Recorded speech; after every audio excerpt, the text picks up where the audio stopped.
रत्नागिरी शहरात सध्या इलेक्ट्रिक गाड्यांच्या सुरक्षेचा प्रश्न पुन्हा एकदा ऐरणीवर आला आहे।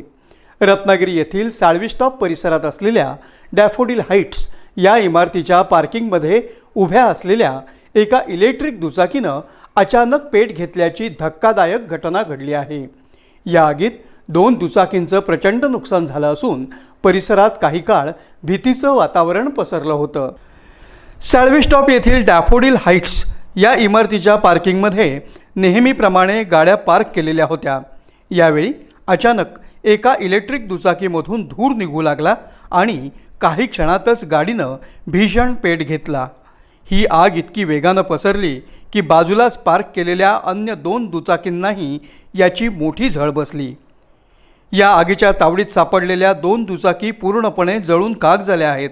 सुदैवानं ज्यावेळी आग लागली त्यावेळी पार्किंगमध्ये काही 4 चाकी गाड्या देखील उभ्या होत्या।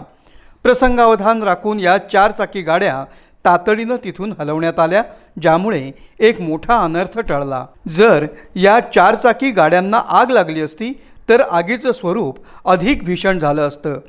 घटनेची माहिती मिळताच स्थानिक नागरिकांनी तातडीनं अग्निशमन दलाला पाचारण केलं। अग्निशमन दलाच्या जवानांनी घटनास्थळी धाव घेत आगीवर नियंत्रण मिळवलं। इलेक्ट्रिक दुचाकीला आग नेमकी कशामुळे लागली, शॉर्ट सर्किटमुळे की बॅटरीच्या अतिउष्णतेमुळे याचा तपास आता केला जात आहे।